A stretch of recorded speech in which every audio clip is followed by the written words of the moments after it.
Hello, everyone.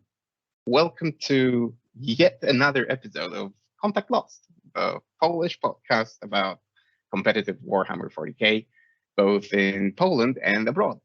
I'm, as usual, your host, Tweak or Tomek, and you are watching another episode of The Road to the LGT series, in which I interview 40k celebrities, 40k officials, hopefully the ones that are going to attend the event. And today, as you've seen in the title already, I want to give you not a quarter, not a half, but the actual full 100% of the 40k Fireside podcast, the wonderful duo of Mr. Vik Vijay and Mr. David Gaylard. Welcome, gents. Thanks Hello. for having us. This is bizarre to be on this side of this. I love this podcast, and it's awesome to be here. Yeah, thanks for having us. I'm so happy to hear that. Sorry, David, could you repeat that, please? Oh, I was just going to say, yeah, thanks for having us. And I think we've both listened to this podcast for a while, so it's great to be here again, I think, for myself. Vik, have you been on here before? No, I haven't. I just listened to it on the way to work. Oh, that's so nice. That's so nice to hear. But yeah, as you said, this time you're on the other side because you have your own podcast. I mean, I usually ask about plugs at the very end of the episode, but do you want to start with that, perhaps? Yeah, sure. I'll kick it off. So recently Vik and I started the 40k Fireside podcast, and its niche or subject area of expertise is really Vik and I's personal experience with the game as we're playing it, the meta in the UK, and a view from kind of, I guess, humbly saying that the kind of top tables and how we're experiencing the game. And we speak very openly about the problems we're having with the game, what we're struggling with, what we're looking forward to, and what we're stressing out about. So if that sounds like something you like, just go check it out. It's called the 40k Fireside podcast. That's fantastic. So that's a very good introduction. I guess it sort of does the job of what I wanted to ask about anyway. To the people from outside the UK, I would say. So our listeners in Poland, but also listeners in other countries who might not have heard of you because, I don't know, maybe people just follow the World Team Championships and follow team games and so on, and you haven't been part of a team in the last World Team Championship. Can you give us a brief introduction? Vik, I'll start with you. Can you tell us a little bit about your 40k time, your previous successes, and maybe the armies that you play? Of course, sure. So I started playing 40k about 6 years ago after I finished university. I was looking for a hobby, and I just happened to actually bump into a couple of Polish guys playing at our local gaming club. And they introduced me directly into the competitive 40k meta. So I know a few token kind of Polish swear words and things which keep me going. And it kind of just grew from there. I've always had a little bit of a competitive side to me. And it kind of really took off when I joined the team that I play for. It's called Dice Down, and Dave is part of this team as well. I joined a little bit before him, and I played a variety of loads of different armies, and 40k has become one of the biggest passions of my life. That's wonderful. And which armies are your favorite right now? So I started off with Craftworld Eldar and Grey Knights. Those are my two, and they keep coming back to me whenever they jump up in power. But I've played Chaos Space Marines, normal Marines, just a huge variety of armies, pretty much anything really. Tau, I spent a bit of time with Tau recently. The only armies I don't play, there are some I don't like the aesthetics of, so you can probably rule out Tyranids, Admech, and and orcs. So apart from those three, pretty much everything else. Okay, that's actually very interesting, and we'll get a little bit deeper into that in a moment. David, your turn.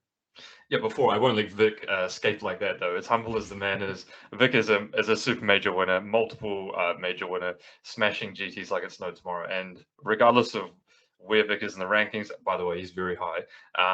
Everyone in the UK knows that Vik is an extremely top tier player. So he is definitely someone at the tables where when your pairings come in the round and you think I've got Vik Vijay, you're like, well, okay, I've got a tough round. So not to be understated, Vik is an extremely good player as well, although he doesn't like to say it about himself.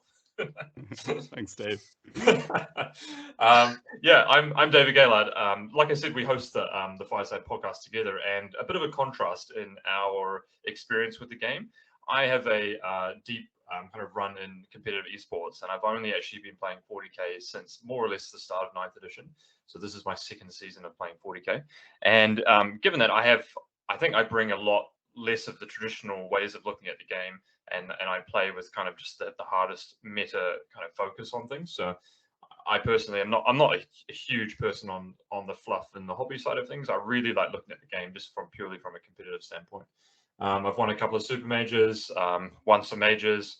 One of the best things I ever had was playing in my first Las Vegas Open, where I came 5th overall. And yeah, 40k has become a massive part of my life, and I get to share it in a great team, Team Dice Down, who, if we're a little bit lucky, we might take the ranked #1 team in the world this year.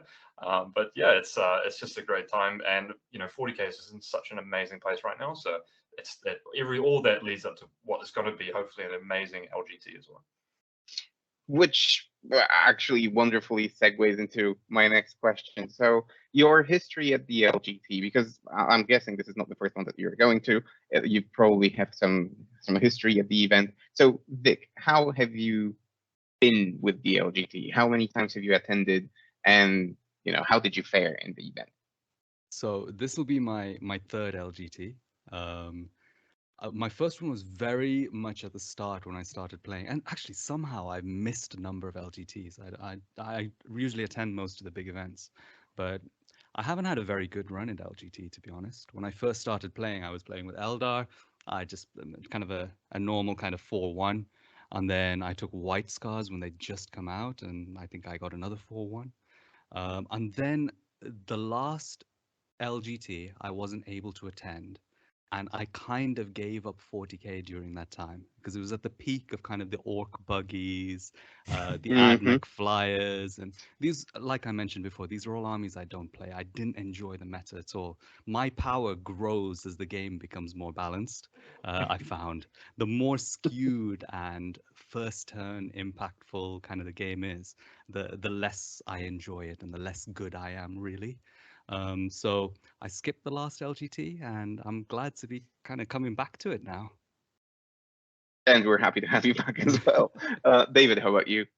Yeah, so this is actually my first LGT. Like I said previously, I've only played for 2 seasons, and last season I didn't get to play the LGT because I was in New Zealand. But I played LVO, which I guess you could equate in some regards. So yeah, going into my second one, I had a really good run in LVO, playing Crusher Stampede and just crushing my way to the top seed at day 2. But man, I remember it was really stressful, especially flying to the United States for just a board game. Really, I had a lot of pressure on myself just to think, man, if I don't win or do very well, like, is it even worth it? Like, am I wasting my time? Which there's a lot of thoughts that go through my head. But I think this LGT has got, whilst the meta has been out for a while, I feel like there's just so much up in the air in this one, really. I think there are a lot of great players playing. There are a lot of good lists, and I don't think there's any clear front runner on the list front necessarily as well. I don't know. What do you think, Vic? Oh, my money's on you, Dave. 100%. Best list, best player. Maybe I'll just go away and I'll leave you to the two of you to just run the podcast. No, but jokes aside, I actually wanted to ask, because one of you has made it into the invitational. Vik, you are in the invitational. According to the seeding, you are playing Danny Evison. I hope I'm pronouncing that correctly. Are you ready for the invitational and then for the main event?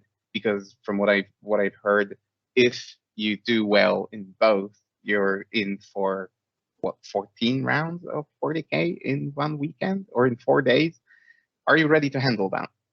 I mean, it's a huge amount of 40k, and I know you spoke to Manny and Innes, and they had their thoughts on this, but I think having the stamina to play a huge number of games of 40k is important, even in a 5-round event, let alone in an event of this kind of length. So I have not really done it before. If I am successful enough to play that many games, I'm not sure how I'll cope with it, but I'm just going to try and set myself up with the kind of little tips and tricks which everyone follows. Make sure you sit down as much as you can. Make sure you're drinking loads of water, regular toilet breaks. And in a way, my army selection is a little bit influenced by that. I've got a huge number of practice games with the army that I'm taking, which I'm sure we'll discuss in a bit. And it's also an army that it can be played fairly quickly. So hopefully I'll be able to get a bit of time between rounds to recover. But we'll see. That I could be absolutely shattered by her halfway point.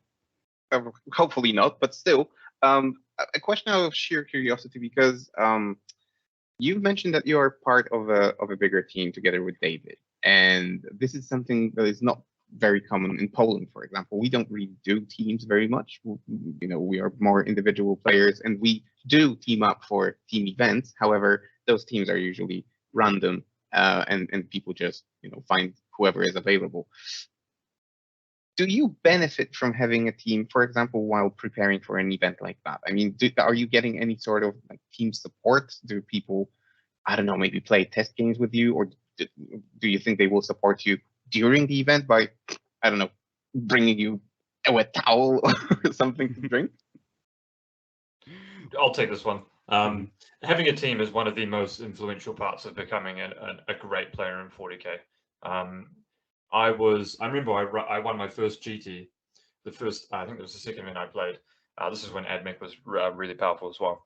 And I think I was on the trajectory of becoming like a good competitive player, but I don't think I ever would have learned the tournament circuit and all the nuances that happen at the high level play if I didn't have access to a great team.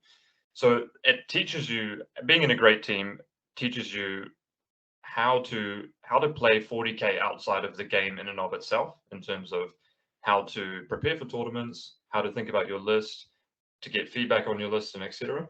And then what it also does is it provides an atmosphere where you can talk in confidence about things that you're struggling with throughout the game. Maybe you're struggling about, hey, I really don't understand this, guys. Like, maybe I'm thinking about taking this, and then someone goes, nah, come on, man, you're tripping. Like, just go like this. You'll be good at this or something, you know? So it provides that sounding board and feedback. And then it provides what is the most powerful resource is it provides high quality practice games. And for the people that don't know, Vik and I, Vik is my main practice partner. And I'm probably Vik's main practice partner when it comes to the games that really matter. And so together we get to play very high topping games, and we actually sit and analyze. Doesn't matter how long the game was. We were playing Votan versus something else the other night, and you know, even though the game only went 3 turns or something like that, we sat and chatted about it for like 15-20 minutes afterwards, and we constantly analyzing. And so having that close relationship with another 40k player who's at your level and has similar interests is really important. And to get people who are of similar interest, and by interest I mean people that have the desire to be as competitive as you do, or want to take the game as seriously as you do, or maybe want to take hobbying as seriously as you do, you know, not restricted to just competitiveness. That is very rare to find, and when you do find it, you really got to recognize and try and get it to prosper. So I think it's very much in line with what Ines said in the episode that we did with him. And here, a tiny plug: if you haven't listened to the previous episode, please go and listen. Ines, Manny, they're all great fun. Our referees from Poland as well. So do give us a listen and to another episode if this is your first one. But what Ines said was, if you go to the event, if it's possible, take a mate with you. Take someone to throw ideas against or something like that. It sounds very down to earth, or even very uncommon for a singles event, but yet this is you are like another pro player who is suggesting something like that. Vik, would you sign your name under this as well? Oh, 100%. I mean, I think our team, we don't necessarily have, it's a team of 10 people. We don't necessarily have all of us at the same level of competitive play, and we don't have all of us putting the same amount of effort in at all times. Like, I went out of 40k a little bit when I didn't like the meta, and there are other players like Malik in our team who's extremely accomplished, but he's dipped out of the game a little bit at the moment. But it's just an echo chamber of positive energy and thoughts, and if you have a little question, just put it in there, a little discussion. It's kind of nice. You have something to get behind, and I think it's made a huge impact in the way I see competitive 40k. And like Dave said, it does give you access to quality practice games that push you to a higher level, like the top level. You can't. I personally feel you can't reach that without having people to learn from around you, and a team like the team we have is very good for it. The point that you made about maybe helping each other at tournaments, that's a really interesting one. You know, like how you have a coach, or is it a coach at Yeah, yeah, correct. WTC? Yeah, Hmm. kind of like that. I just thinking in my head, I can imagine, Dave smashing everyone, getting through to that final day, me there, like getting the towel for him, passing him some water. I could see that happening. I'd be in for that, Dave. It does no well, not from a coaching perspective, but famously, guys, like I think last year when I was playing AdMech a lot or Crusher Stampede, I would finish my games in like 40 minutes, and I would always come around to everyone. Like the first thing I would do whenever my game is finished or my opponent is taking their turn to move, I'd be like, I'm gonna move, I'm gonna check my friends again. I would know where each of my teammates is playing, and I would give them a hug. I would say like, how you doing? Like good. Like if it's a tight game, I'd tell them like, hey, stick in it, stick in it. And if anyone's listening that isn't it in our team, that I've done that to in real life as well. You know what I mean? Because I always try and encourage people, bring that positivity, be like, come on, let's go, baby. Like try and take the wins. And just really stick in it, grind it out, like give my teammates the support when it's possible as well. Because it's not only great to succeed yourself, but it's even better to see your teammates succeed and like be champions around them as well, which is the best part about being in a great team as well. Yeah. Sounds very uplifting, I would say, and a great piece of advice to anyone who is going to any event, as a matter of fact, not just LGT, but I think just any event, trying to get people around you, friends, teammates, whoever that might be. Sounds like an awesome idea, and someone who could give you a lot of support. So I need to ask this question. I think it's the right time to do it now. I asked this question to Manny. I did the same with Ines. So if people who listen to this podcast or any other podcast, as a matter of fact, might think, do I stand a chance against these guys? Like, people would like to know how much effort, time, and practice do you put into your preparation for events like this one. So if I were to ask you, how many games, let's say a week, do you play? Where are we? Where are we in terms of numbers? Vik, what would you say? So I think it's a weird one. I think the number is going to be a lot less than most people expect. There was a point when I first started playing 40K where I'd play quite a high volume of games. Four games in a week at times, which for me feels really a lot. But now it's probably closer to one, at most two, and some weeks I'll go without playing a game. I found that a lot more of my time is spent in my own thoughts, thinking about, certain scenarios, certain matchups. And a big part of what's changed the way I practice is the access to Tabletop Simulator. I do get my practice games in with Dave, but a lot of my time preparing for events, sometimes I'll find an hour of free time where I'll just open up Tabletop Simulator and just do a turn by myself, playing against another army I know well, with an army that I'm taking to an event. And those little moments where I deploy my army, make the first turn of movements, you can really adjust the very small details where, let's say, oh, actually, on this particular terrain map, if I set up this unit 2 inches further to the side, my opponent can't actually get line of sight if they have a 12-inch move unit. Those little kind of bits of theory I've found much more important to me now than playing an entire practice game. But that may just be a factor of the stage of development I am in my 40K career. And I'm not sure if maybe it's very different for Dave, actually. I'd be interested to hear what he says. Yeah, I think I probably played 100 and I think infamously, I think I played 170 games of AdMech in the last season. And I have a very different play style I have a very different training kind of style to Vik in a lot of ways, because I'm known as, especially someone on our team, as someone who plays. And really, I really value repetition. And I also value mastery in an army over potentially swapping armies. Now, I've been admittedly very lucky in having Tyranids and AdMech, so I haven't really needed to swap, but there's always been armies that are potentially stronger in Necrons or something like that. But I think one thing that I realized about the game is that Oh man, there's a couple of good things there. First and foremost, once you reach a certain level in 40k, I think that if you continue to practice with quality people, you can maintain that level of play. Now, you do need to practice when things change. You do need to be on top of it and practice and learn what happens about that. But that doesn't necessarily involve going and slinging dice, right? You might just, as Vik said, load something up on Tabletop Simulator, just play some turns as the opposing army. And this is something that I've actually been working on a lot. I famously kind of never played any other army apart from my own. And the joke in my team would always be like, yeah, Dave will beat me, but he only knows like fucking 10% of my rules or something like that. And a quote from Vik, actually. And then, and which is kind of true. And I actually struggled a lot with understanding my opponent's armies because I just had to roughly group people's units into certain things. Like I know that these things have to line up. Okay, this is kind of in my head, like these are these types of units, blah, blah, blah.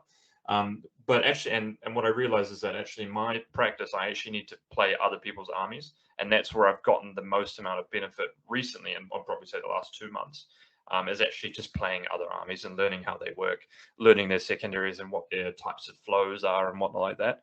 And because I'm already good enough at playing my own army as I see it, so I really just need to demystify other armies. So that's been a big part of it for me. But in terms of, back to your main point, a number of games per week. I also practice by myself in Tabletop Simulator.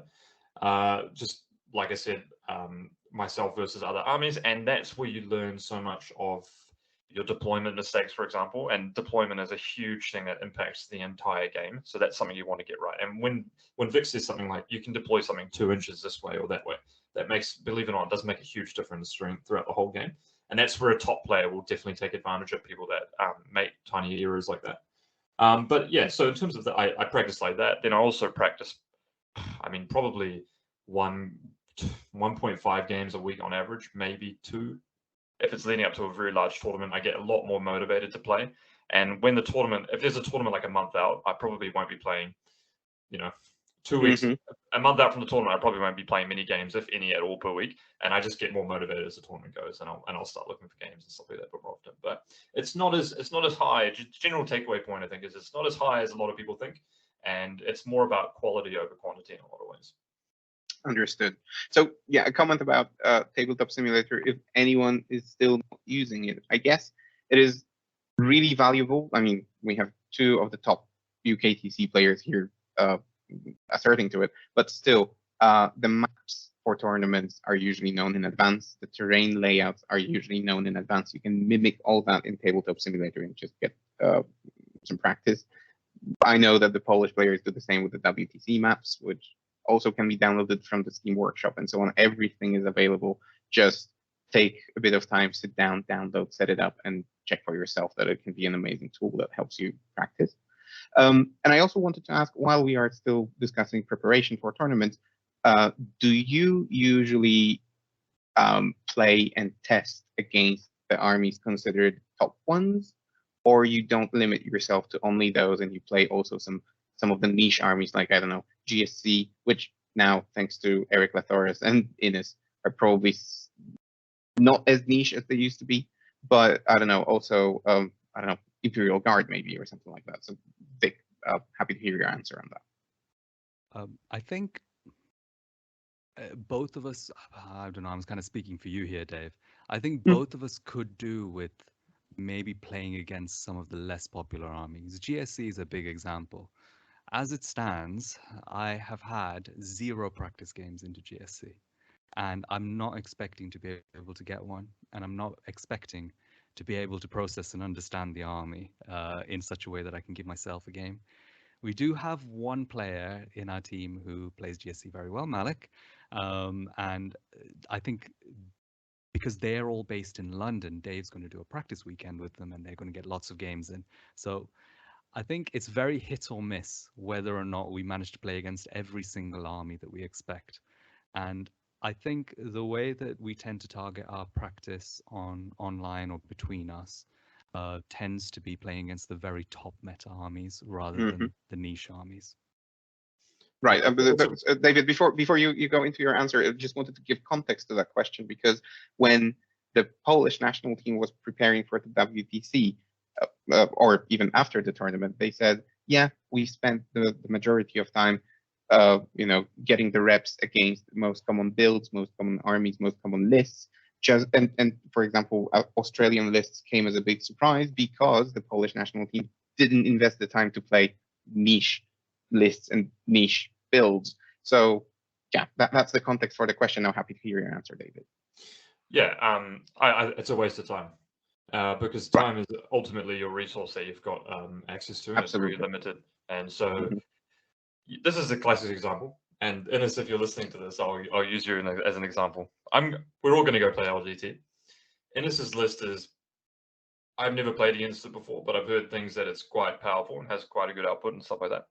But I'm not, if I can't get a game against GSC, I'm luckily that I will, because I'm playing at our team boot camp on the weekend. I can play Malik, but if I didn't have access to that, I wouldn't play test against it, because on average, the chance that I actually hit Innes playing that list in LGT is extremely low. So when I'm kind of cold and logical. So if I look at it from a mathematical perspective, it's just such a low chance to happen. And if it does happen, then it's all right. But on average, I'll get better, higher quality of games, and it'll have a larger impact on my tournament if I just practice against the highest meta lists. And it's a fact of the matter about the game is that if you're playing a top meta list, you will be able to play against other armies that you haven't recently played against by pure fact that your army is very strong. Yes, absolutely. I agree.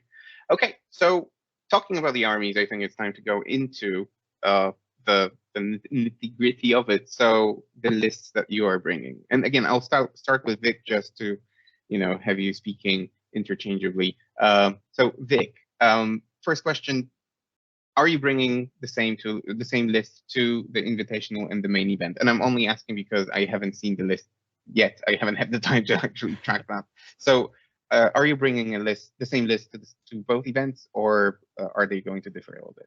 I'm bringing almost identical lists. The same faction and everything. There is a single relic warlord trait difference between the main event and the invitational. Do you want me to go through my army, Tomek? Oh yeah, absolutely. I think it's the time. Okay, well, my army is the coolest and best army in the entire game. It's it's Emperor's Children, a Chaos Space Marine subfaction, the Slanesh one, and I've got it made up into a battalion and a Supreme Command. Supreme Command has Abaddon in it. In my invitational list, Abaddon does not have his warlord traits. In my main event list, he does have his warlord traits. And then I have a battalion with 3 HQs, a Demon Prince, a Dark Apostle, and a Master of Possession. In the Invitational, my Dark Apostle has the Relic Pistol, the Warp's Malice, who's going to take some heads during that Invitational. And then I've got 5 units of Noise Marines with a Blastmaster, Power Fist, and Chainswords and the rest of the guys. I've got a big unit of 10 Terminators with 2 Chain Fists, 3 Power Fists, and Combi Bolters on everyone, 2 Venom Crawlers, and 10 Cultists. And that is my overpowered Emperor's Children army. And I am being sarcastic. So yeah, I've heard people say that the list that you are bringing are underdogs. I guess they are not in your hands, but why would anyone consider them underdogs, actually? I mean, even I think they're underdogs at the start of every game, and then by the end of every game, I'm like, oh, you know what? That was actually pretty good. And you pat yourself on the back. Yeah, like, oh, but then I've got to keep saying it because it feels better every time. So I think it's one of those armies that looks deceptively weak on paper, but it comes with all of the tools to play against anything, and it's hard to understand the synergy between all the pieces until you put it on the board. I think a big part of it is there's a very big difference between playing consistently the right moves with an army like this versus making micro mistakes over and over again. And it's quite a compound. The errors compound the weaknesses of the army. So I think once you get it right and get all your approach moves it's a very slow army. Everything's moving 6 inches pretty much. If you get the methodical movements of the army together, it actually works really nicely. I've played a few games against Dave as well, so he can probably attest to a little bit of that. It's a very good army. I don't know what you're talking about. So, what play style does this army encourage? I mean, is it more, play to the mission, do capture objectives, do secondaries, or is it aggressively, remove your opponent from the table? And does that match your favorite playstyle? So my playstyle is an interesting one because I think I've always been someone who has not really stuck to a single characteristic playstyle. Like I'm not, you can't say I'm like Manny or Anthony Vanella and I'm an aggressive player. I'm not. But at the same time, I'm not like a Nick Nanavati hide in my deployment zone kind of player. I can play one game completely passive, one game completely aggressive. And I think the armies which have really suited me is ones where I can just switch depending on the situation. So there's moments when this army needs to be patient, and there's moments when this army just needs to go. There are games where this army just needs to go. For example, against Necron, just need to go.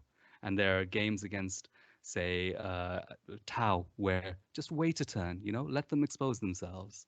So I think armies like this, which have a combination of shooting, psychic, combat tricks, movement tricks, those kinds of armies really favor a very balanced, versatile playstyle. And that sounds like I'm showing off, but yeah, quite versatile. Oh, no, actually, no. Actually, what you're saying, if I can paraphrase it, is basically you're bringing a very toolboxy army that should have an answer to everything. Question is there anything that you don't have a tool for? Is there anything that Vik Vijay is afraid of right now in the meta? I think the main thing I'm scared about is opponent player skill, because I know my army is not the strongest. Like flat out on a straight up fight against a number of the meta armies, I think I'm not even in the top 5. But I have a chance to express player skill with this list, and if that's taken away from me, that's when things get dicey. So it almost doesn't matter what the army is. I'm more worried about the player I'm playing against. Okay, understood. David, in their description of the two of you on Facebook, I think Zach and his team wrote that you've been refining your list over and over, and this is, the final form. So, are you actually happy with the list right now? First of all, what is it? What are you bringing? And then, are you happy with it? And same questions as to Vik. Like, is there anything that you are currently, afraid of? Yeah. So I'm playing the list for Tyranids, really, which I'll be playing for a long time now. It's just High Fleet Leviathan with +1 to charge on the adaptive trait. No, I didn't make any decision or doubling up to think about any decision on the +1 to charge, swapping it out for anything. So I still think that's by far the best. I've got 2 Neurothropes. One has the 5 model OBSEC, and the other one has my backfield casting powers like Catalyst Onslaught. And then I've got a Hive Tyrant with the Winged Tyrant with Reaper of Obliterax, and the other Neurothrope has direct guidance for +1 to hit. Troops, I've got 1x4, so 1 lot of 4 warriors, and then I've got 2 lots of 9 warriors, 1 with 3 cannons, 1 with 2 cannons. The 3 cannon also has Flesh Hook as well. They both have adrenal glands. There's some small nuances there, but it's too much to get into really. Then I've got 2 units of 3 Venom Thropes, 1 unit of 3 Zone Thropes, 1 unit of 3 Tyrant Guard, and then I've got 1 Harpy with Stranglethorn cannons and Synapse, and then 1 Harpy with Heavy Venom cannons. So there are some points constraints I've been working with to try and fit and change things around, but that's the list that I've landed on today, and I think that I made the right choice in the end. And some background context to this is that the week before submission, I was playing a lot on my own. I was probably playing, okay, well, this goes contrary to what I was saying before, but I was probably like 3 hours a day maybe before list submission on that week, because I felt like the meta was getting very heavy on the Killy side, a lot of shooting, and I was worried about the footprint that my army was having with 2 Harpies. So I was trying to go deep into solutions on how to beat Necrons and also perform well against some of the other top armies like Knights and Harlequins. And I ended up playing a practice game against Vik. This is a story, right? I played a practice game against Vik on, was it Friday night we played? Yep. Friday. So this is 2 days before the submission, guys. And I was playing like Tyrannocyte, Drop Pod, Pyrovores. I was playing a Walking Hive Tyrant with Shard Gullet. And so this was quite a bit different from what I normally played, and I lost that game. And I knew that what I was playing that game was not that great against 2-up save and cover, Armor of Contempt, big Terminator brick, right? But that's fine. But what it made me realize is that throughout that game, I realized I was learning too much during the game, and what this signaled to me, and should it signal to you if you're doing this as well, is that if you're learning in the game, then you've got a long way to go. Like, you need to play like 10 games at least before you should be taking this to a tournament if you're still learning. So I was like, after the game, I was like, man, you know, my walk ramp, I put them down there, just like didn't work out well. My pod, like I was really unsure about the pod and everything like that.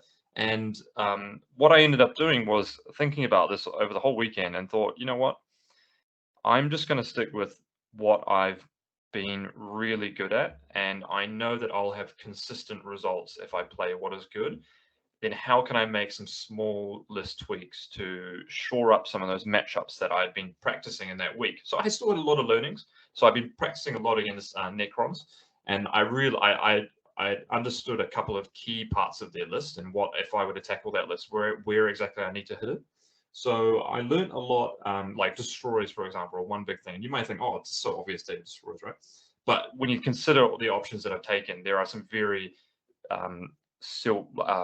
like magic bullet answers for destroyers that I've got, like one harpy with heavy venom cannons, which I've never played after the point increases, by the way. I've always played strangles, even yeah, I remember we discussed it. Yep. So I was like, okay, I'm going to tick for that. But then, you know, the synaptic upgrade puts you at power level 10 instead of 9. So what happens when you outflank a harpy? Which you're going to have the heavy venom cannons on, etc., etc. So there's a lot of little nuanced things like that. And I was able to make that decision so easily because I played the list. You know, that basic list, probably, you know, I won leads with it, the super major. I played those 40 times probably with that combination of units. And so after that, you know, I just felt so much better. I felt a lot more confident because I'm going to go and do my thing.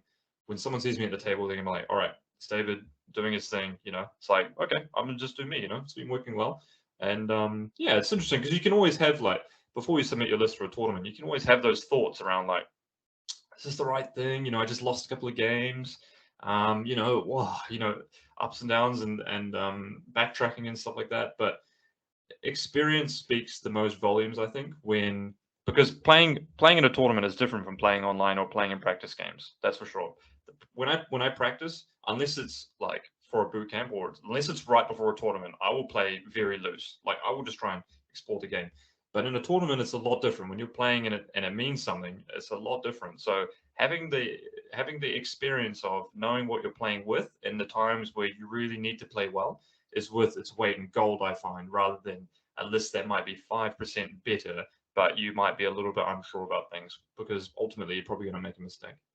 So I went on a bit of a tangent on that one. No, that was great. But again, I just wanted to say that it's in line with what I've heard from other top players. Recently, I finished listening to the Vanguard Tactics podcast, and yeah, Stephen Box talking about his road to the LGT, and he also explained like his choice of army because he could have gone with pretty much anything, but he decided to pick Blood Angels, and this is mainly because he just has. I mean, you know, he wants to take like a high place in the ranking with them as well, but among other reasons, one of the main reasons is that he just wants to bring the army that he has the most reps with, and it sounds like sort of like a natural choice among competitive players out there.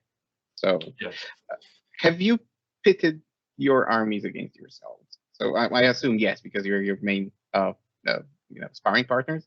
But what's like the score, if I may ask? That's the game we did just before list submission. I was using this Emperor's Children list, but that's the only test game we've done of Emperor's Children versus Nids. I'm guessing that's what you're asking, Tomek, right? Mm-hmm. Yeah, and the Emperor's Children did some work. That's good to hear. Yeah, yeah. Like I said, I was playing the suboptimal list and whatnot like that, where I was making a lot of play errors and stuff like Excuses. What? I've played that one before. I played bad, you know. But yeah, I think the thing is also like this is just a classic example, right? Is that like let's say Vik and I practice a lot, right? And I'm playing Tyranids, and Vik is beating me all the time, right? This is very hypothetical, right? No, it doesn't happen like that, guys. You know, and I'm sitting here thinking, what am I going to submit? It's very important to look at the bigger picture as well. And I think this is kind of the responsibility of your practice partner as well, is to say, look, like, don't tailor towards beating my army, because like who else is going to be playing Emperor's Children at LGT? Like, no one, right? And if there are, they're not going to be Vik Vijay, right? So hopefully I'll be able to beat them. And it's really important to keep your eye on the bigger picture and really have trust and confidence in your decisions for your list and why you make them work. Now, teams can be a little bit of a bad thing as well, because they are an echo chamber in some sense, and usually Yes. you're the resident expert in your faction in a team. I think Malik and I were probably the only time where we overlapped in playing the same army, which was great because we could talk about this all the time. But at the same time, you've got to be able to filter out people's opinions on like what is right and what's wrong to do for your army, and you have to put it on your heart and say this is the right decision for that. So that's the kind of one thing that you have to balance out, and you can't just say, oh, I'm losing to this all the time, therefore X. You have to say, what is the most likely things to happen in the meta? What am I going to play round 4, 5, 6, 7, 8, 9? And then tailor your list towards beating those armies. That's what you need to do at the end of the day. Regardless of whether or not you've won your last 4 games or you lost your last 5 games, you need to make decisions that encompass range of armies that's larger than what you've just practiced against. My dear listeners, some specialists take money for this. Here you're getting all that advice for free. So thank you, lads. So we know your lists. We know how you practice. I think I'll drop the topic of lists and games for now, because I actually have planned for like a main topic of the episode, which is, and I already mentioned this to you. I hope you've managed to find some time to prepare your answers to this. But you know, you are 2 of the top players in the UKTC. So I understand that you go into events with certain expectations towards yourself, towards your score, and probably other players who see your names on the list of participants, they also come with certain expectations, fears, etc., etc.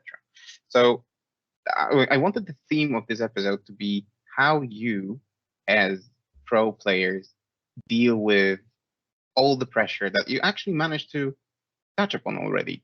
Vik, when you were saying at the beginning, you were talking about going into the event, and you were talking about your history at events. You use those phrases that I caught, like, oh, you know, I went and I did my normal 4-1, or your normal 4-1, or something like this.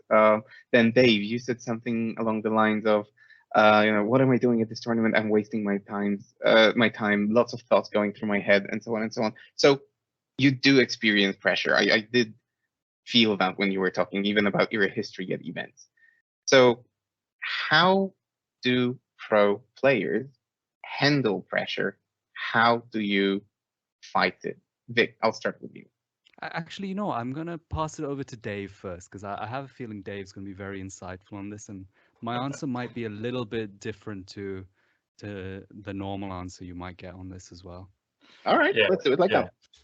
Yeah, so Vik and I actually have, Vik and I are really good friends, and we have probably quite different opinions on this. And I kind of alluded to this when I introduced us, and that I've come from it feels like a bit of a different generation. People have only played the game sort of since 9th edition and have played many competitive games, and I've played competitive games on sponsored teams and what like that, esports and whatnot. At very high echelons, and transitioning those mindsets of thinking into 40k is kind of a foreign concept, I think, in the community, for better or for worse. But to the main point of dealing with stress is that, and do you feel stress? Man, a lot of stress. Yeah, like no joke, man. Like I think, man, I mean, I remember the first time. So my first super major I won was when I beat Vik for the cut to the top 4 in Birmingham. And I managed to win Birmingham, and the stress of playing in tournaments after that decreased significantly for me, because I reached a major accomplishment in what I wanted to achieve in 40k. Mm-hmm. But the game for me turned more into a job rather than something that I just go play to enjoy. And right. I'll be fully honest, this year I've been trying to win the ITC rank 1, and that's a goal that I set myself after doing well early. I said, look, I'm going to make every effort to try and win the ITC rank 1. And for me, the game has become a lot less fun, and a lot more stressful. Stress not only to perform well, stress on myself, stress around wondering what people will think of me if I lose, stress around if I'm still good enough to compete, stress around if people are gonna write things about me on the internet, etc., etc. And all of those things, small or large, for better or for worse, certainly do affect me, because at the end of the day, I'm just a human being. And I think a lot of people, if they haven't met me in real life, they go, oh, pro this, he's pro that, he should know how to do this, he should know how to do that, he shouldn't be making mistakes. But I mean, at the end of the day, look, mate, my work at the moment is so busy, man, and that impacts my ability to play and compete in 40K. There's a lot of stuff going around in life, and it's great to not be one-dimensional and only have 40K in your life. And I think that's extremely important, because that's one of the ways that you can reduce the stress that 40K can bring. And if 40K doesn't bring you stress, then, in a lot of ways, I envy you. But I'm built a little bit differently in that I really enjoy competing, and that's a bit of a double-edged blade, because whilst competing and winning is some of the heights of emotions you can experience, at the same time, it brings a lot of discontent, and it's a bit torturous in some ways, right? So, I just wanted to say I really appreciate the honesty and the openness about this, because again, this is probably not something that you hear very often from a top player. As you said, like with celebrities out there in the Sun or any other tabloid, you tend to judge them, and it comes pretty easily, because, well, that's how we cope with reality, and probably the same applies to 40K players in a way. But would you say that at some point you are your own worst enemy, in that you really set up the bar very high for yourself? Yeah, which is another just double-edged sword, isn't it, really? Because you set the bar high and you aim to achieve it. And I think a lot of people, if they listen to this podcast and have met me and talk to me, random people at events, I will always tell them, like, how are you doing? Like, what are your goals? Like, come on. And I'll catch them up in the next game. Like, did you win that game? Like, how did you go? Like, if you lost, like, come on, let's stay in it. Let's grind and be better. And that's the kind of things. Those are the things that I tell myself as well, right? I mean, like, for example, I played an invitational, the Unconquerable, and I lost round 1. And I just that was the first time in a long time I really actually thought, like, I lost, but I'm not gonna beat myself up on it, because I obviously take it very very seriously when I lose, and I'm a very serious player as well. I mean, of course, I still have fun, but that was the first time where I just said, you know what, David, like, it's okay to lose. Like, you're not gonna be able to win every single game. Dealing with losing has been an important thing. It's an important thing in life, because you're always going to lose, you're always going to fail. And funnily enough, my mentality in my professional job is you're always going to fail, keep failing forward, never expect to get anything right the first time you do it. But in 40K, it's just a little bit different than now. But I mean, I think stress is, that's where having a team is a big part of that too. And my team will have, read my rants on our team chats or something like that, The team network and support is really good as well, and like my girlfriend, my fiance will never hear this, but trust me, if you want to get to this level, you need to have someone in your corner. And Vik's got his wife, and I know she's extremely supportive as well. And having someone in your corner is the biggest asset that you'll ever have in life too. Someone that will support you, catch you when you're down.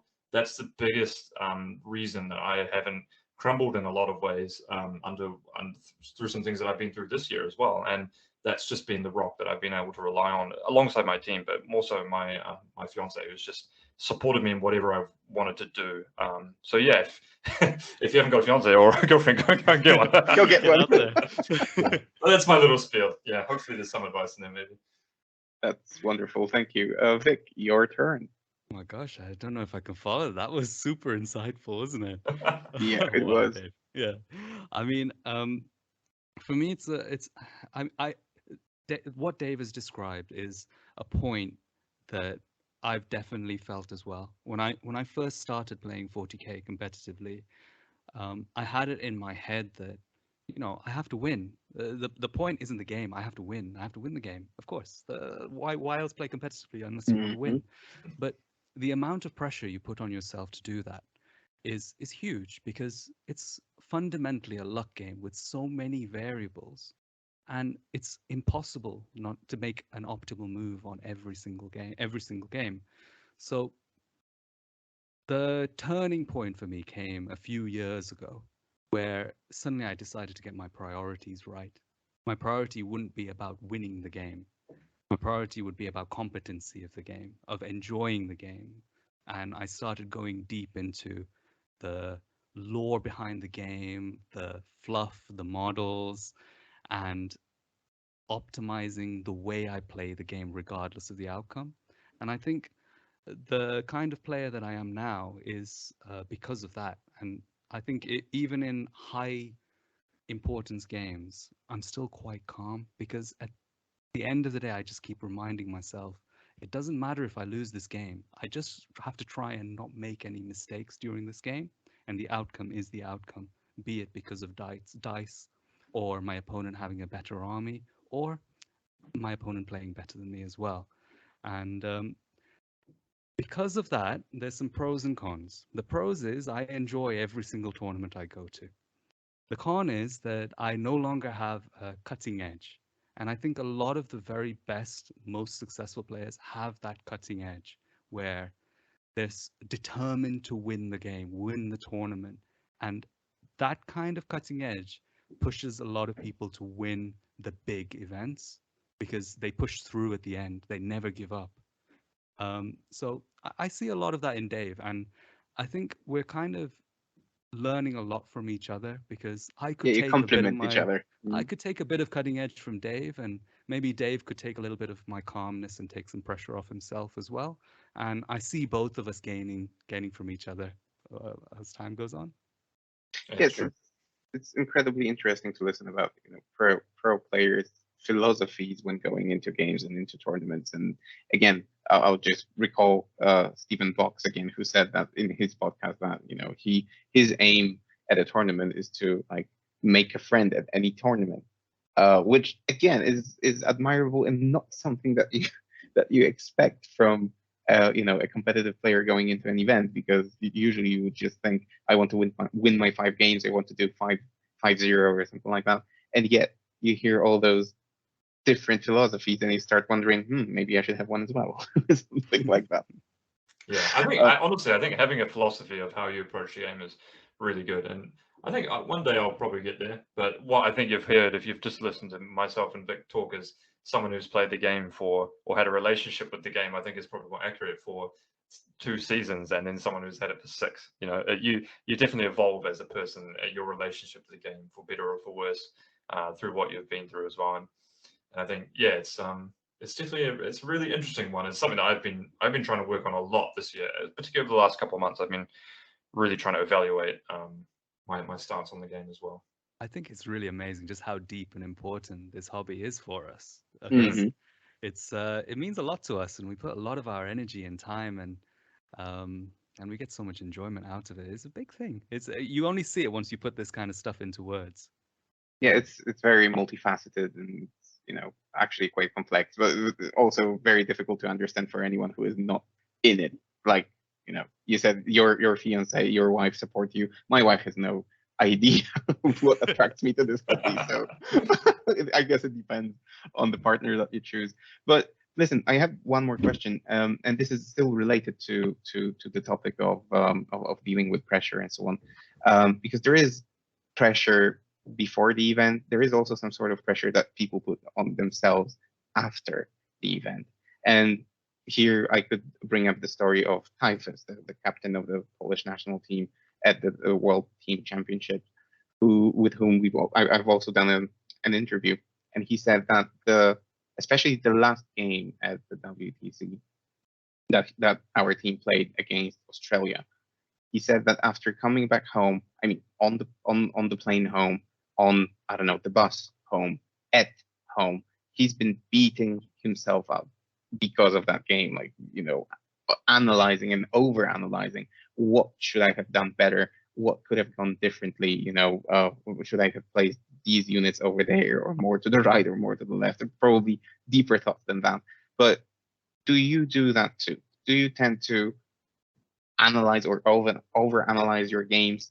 And then, I don't know, do you share your lessons learned with your team, or what is the process post event, especially in those events where you don't reach the first spot? Dave? Yeah, I'll crack it off on this one too. Actually, a bit of an analogy on this one is that we played the team event, the international team event held by the UKTC circuit, and Dice Down had a team there, and we unluckily got paired into Team England. And admittedly, the guys at the time, it was Dice Down and Team England who were probably going to, we had the strongest players on both teams. And we ended up losing, missing a draw by 1 victory point on the game. That's and yeah, and I was captaining the team at that time, our team, and yeah, man, I mean, a lot of thoughts running through my head around, what could have done, who could have performed better, what we could have done differently. And, I think at the end of the day, there is, and that's a good intersection. Well, that's a good example of an intersection between your relationships with people that you play 40K with and the tournament scene as well. And the take home point is there's nothing more important than still being friends with your teammates and still being friends with everyone above the board. That's the most important thing above all, above winning a tournament, is being a good person. And I admittedly at the time probably didn't act like a very good person because I was I was deep in my own thoughts. And when I get angry, I tend to go very quiet. So I was very quiet after that for a long time. And yeah, that wasn't the way to act. So that's one way of internalizing, and that's kind of what you don't want to do. What you want to do is just like open up to your teammates and ask like, what can we do and stuff like that. And I think there's lots of games that I've analyzed. I think there's still one game that I analyze all the time, which is me versus Alex McDougall in the LVO top 8. And oh man, I put my diamond gear on too far forward. Like I should have been 1.5 inches back so that if his term against average to 5 advanced, he would have only got 2 ranks, and then he would have had to really decide to commit. And there's so many different things. And getting flashbacks right now. Oh yeah, that was such a good game though. Yeah, but there's just it's like the saying is like, fool me once, okay, that's fine. Fool me twice, that's on me. And that's how I understand a lot, and that's how I visualize the game a lot.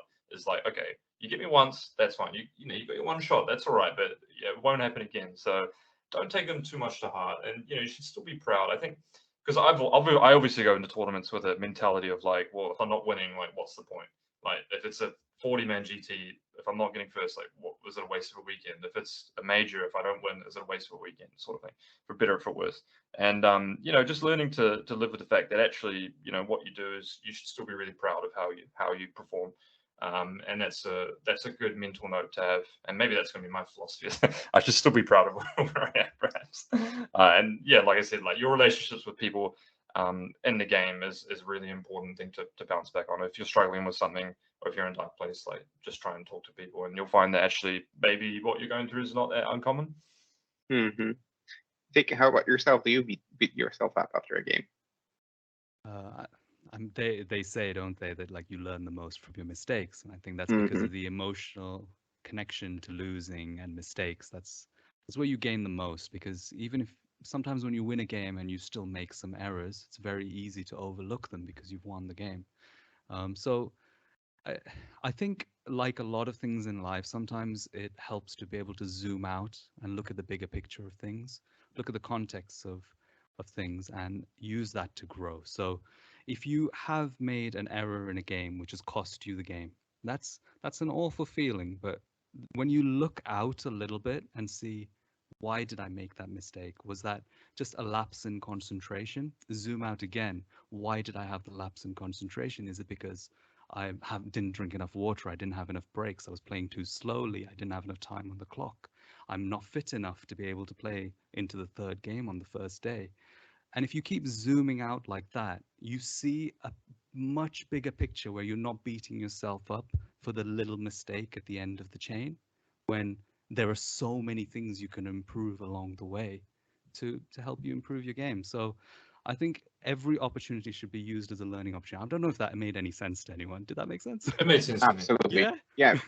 Even I would say, way beyond 40K. That what you've just said applies to life in general. So yeah, well said. last question about this probably, and we will move on to a bonus topic. But and you already know probably what the bonus topic is. But something that I observe about our hobby right now is that it's getting a lot of publicity, like within the hobby and outside of the hobby. Within the hobby, especially because we have, podcasts are, I would say, mushrooming right now. Like you have your own, my podcast, you have Vanguard Tactics, you have tens of podcasts right now, and they do, reviews of books, but they also do like pre-event analysis, post-event analysis, mid-event analysis, and so on and so on. So, does this generate any additional level of stress in you? You said that you listen to this podcast. I assume you listen to others as well. Does this actually get in the way? It gets in your head, or you don't pay attention to it? Dave, what do you think? I'm going to hand this one to Vik, actually, because he's a lot more, he's a serial podcast listener. I love me a podcast, but weirdly, I think us doing our own podcast and, for example, coming onto this podcast, it's such a great feeling. I've invested so much time and energy into learning about the game, and just having a platform to voice my opinions is amazing. And I don't care if I do an interview after I lose a game. I'll still share my thoughts about the game and feel like a hero for being able to voice my thoughts. So for me personally, it puts no more pressure for me to have more publicity on. And in a way, if someone beats me and say they've only come to like their first or second tournament, and they actually get a lot of recognition for beating me, good on them. What a great achievement for them to do that. So personally, kind of my name being more well known and me being discussed in podcasts more and stuff, personally, not any more pressure. In fact, it's kind of nice to be part of the community. That's good to hear. Like usual, I'll take an adjacent stand to Vik. I think there's positives and negatives of it. I think ultimately for Warhammer to grow, it's just fundamentally it's a massive positive aspect of the game. Like the tournament scene nowadays is stacked. Like 40K has grown so much, even in the time that I've seen it being played. It's crazy. People are so much more active online. Ways of monetizing 40K to be a profitable thing, whether you're a content creator, whether you're a tournament, UKTC, right? That's one of the best things that has happened in the UK is the for-profit model for running tournaments in the UK. Because what does that mean? It's more events, and that's the best thing that you could ever ask for. So I think like the amount of publicity that 40K is getting now is amazing. And I think also another big positive of that is that Games Workshop is actually under more pressure to make the game better, which I think is is absolutely fantastic. What I would say on the publicity side of things is that all I would say is that don't just, I think, here's a story actually. Mike Herbert from Hellstorm Wargaming once released a balanced data slate thing back in, I think this is when Custodies were like mega strong. And I gave him a really hard time about it openly on Facebook. And subsequently after that, I'd been received on the receiving end of some similar criticism. And what actually happened is I ended up seeing Mikey at the Goonhammer Major. And I just realized after that, I was like, man, what I said was really, I didn't need to say any of that. What I said was just, it was a knee-jerk reaction, and I just took an easy way of getting at someone at the time. And the first thing I did is I saw Mikey. I said, hey, look, Mikey, I'm David, because we'd never met before. I said, hey, I'm David. It's really love to meet you. I really enjoy your work and as a content creator. And I just wanted to straight up apologize for what I said at the time on Facebook, because you know what? At the end of the day, we're human beings, and the anonymity and online presence can sometimes allow people to act as if they wouldn't in real life as well. And I wouldn't have said anything anywhere near that harsh in real life, because it's just not a nice thing to say. And then so I tried to take the opportunity to apologize to Mikey, and we've been good friends ever since as well. So I think it's just important for people in the community to sometimes realize and understand that at the end of the day, 40K is only great because of the people that play it. It's a great game, but it really is the community that makes it such a fantastic thing. And I just hope that with all this extra publicity and whatnot, that we don't lose that sense of community when we play the game as well. I think with podcasts like yours, it's impossible. But yeah. Moving on, but I'll actually, I picked up one phrase, Dave, that you said a couple minutes ago, that I'll use as a segue to our bonus topic, and that would be, you said, GW is doing everything to make the game better. Is Leagues of Votan the actual thing that make the game better? Wait, Yeah. let me get into a good seated position for this. You take the round one. Ding ding. Attacking position. Right. So there is no harm in creating strong codexes. I mean, you could argue that Imperial Knights, very strong codex out of the last 4 that have been created. Chaos Demons, also excellent, strong. But we've had a number, especially in 9th edition, of broken codexes. Codexes on release that are significantly stronger than anything else in the game, to the point where until there's a balance update, the competitive meta is completely dominated by them. It ruins the competitive meta and it filters through to casual players who have had an army for a long time and can no longer get games. There is no one that wins from broken on release codexes except for potentially an increase in sales. And there has been no more blatant attempt at getting an increase in sales than the Leagues of Votan release based on the leaked codex. The mistake they've done is that they've leaked the codex too early, and it's given time for the community to slowly understand exactly how bad this codex is well before final release of all of the models. So if ever there was a time for us as a community to come together and say, look, GW, this is nonsense. We're not going to play this at our tournaments. We're not going to buy the models, whatever, but just kick up a fuss about it. It's in an army which no one owns the models of because they've only just been released. And we have a big lead up time till all the models are released. And I think this is the final straw that breaks the back on GW releasing broken on release codexes. And breathe. So I'm speechless because this actually sounded like. Did you read it from somewhere? Was that like a ready statement that you brought to the podcast? No, it's ingrained in my brain, ready for any it was moment. So coherent, so like, as if you were reading from a piece of paper. That's amazing. But I agree 100%, and I think the Germans, if you follow Reddit, the Germans probably made the internet yesterday with the information about them banning the army from tournament play totally. I've seen hundreds and hundreds of comments under any post that mentioned this event. Dave, do you think that this is the rightful thing to do? Well, funnily enough, I think I messaged Zach the day that the full spoilers, Zach being the UKTC TO, who runs saying you should just ban this the day it got released. And I've felt that way ever since it got released. I've said it in our team chat as well. Upon release, I said they should just ban this. It's absurd. And I think one thing that Vik really touched on is just so true, is that it doesn't just hit the top end competitive play. In fact, the top end competitive play actually gets affected the least out of all this, because guess what? I'm going to play Votan, right? I mean, I'm not going to kid anyone. I'll be playing Votan if it's that strong when the models finally get out, which is a staggered release, which is I'll get onto in a second. But what it does do is it affects the morale of the community as well.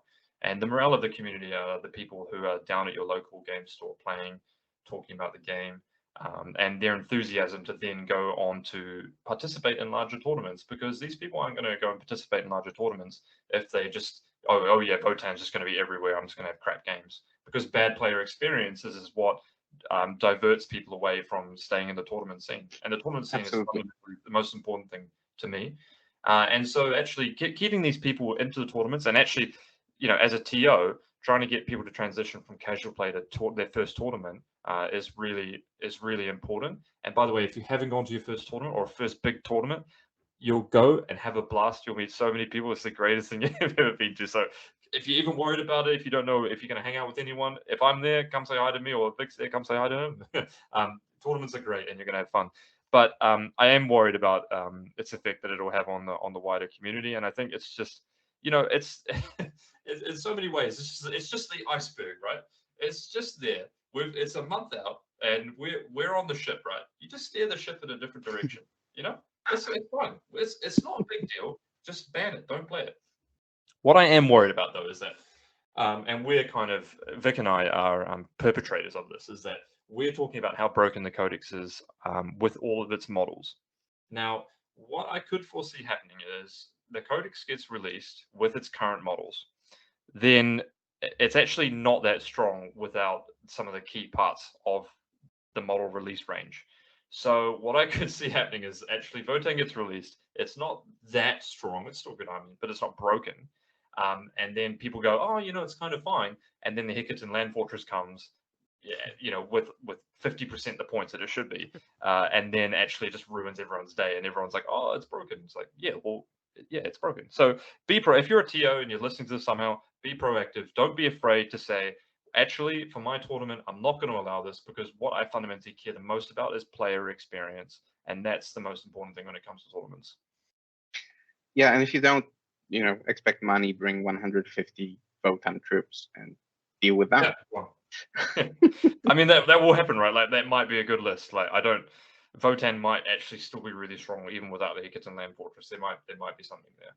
Yeah, it's a worry. Yeah, and like we said earlier on one of our podcasts, is that actually congratulations to GW, because they had released such a tight and well done thematic balanced codex run for the last 4 codexes.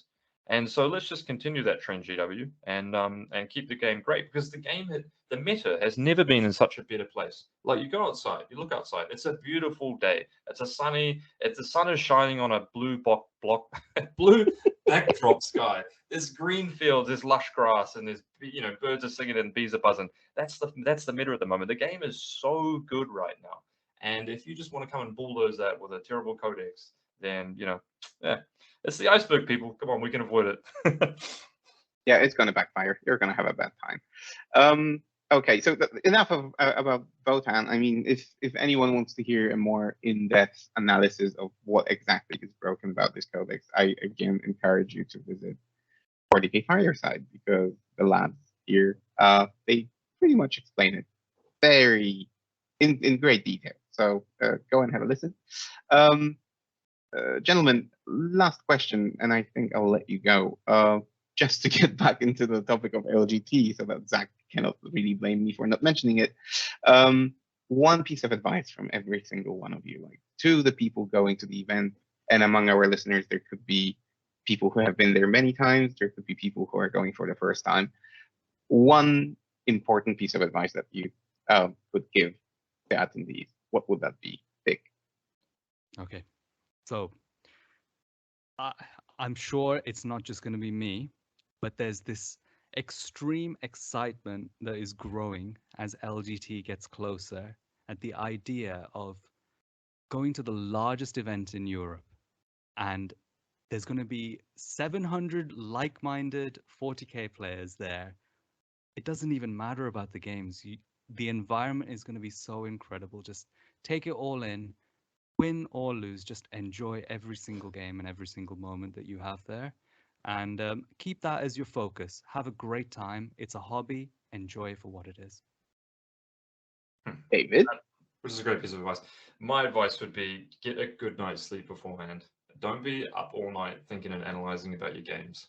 And one way you can do that is turn your phone off, turn your WhatsApp off, don't look at your pairings. And if you do that, you're going to be sleeping a lot better, because trust me, sleep is a big advantage in a tournament. If you have a good night's sleep, everything's going to go a lot better. So that would be my advice. Just try to get some good sleep beforehand, and then pack a couple of, muesli bars and maybe a protein shake or something like that in your bag. And then just try and have some time out. Try and take some time away from all the events and stuff like that.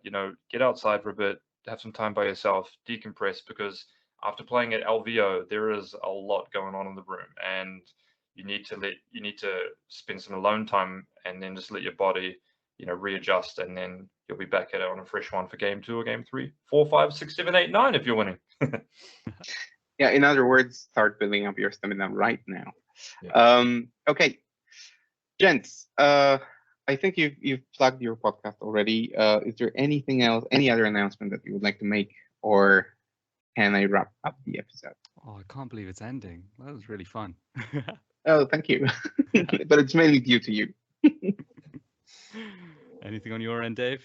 No, I just want to say thanks for having us again, and I just want to congratulate Vik Vijay for winning the LGT ahead of time. So in Oh my approximately 10 days. God, I've got no chance now, have No I? pressure. No Wow. pressure. Wow. Yeah, but Tomek, thanks for having us on here. This is an awesome podcast, and you've been really smashing out the content. So, well played to you. And you're coming to the LGT, aren't you? Yes, we will be doing the media coverage of the LGT. Catch up with you there.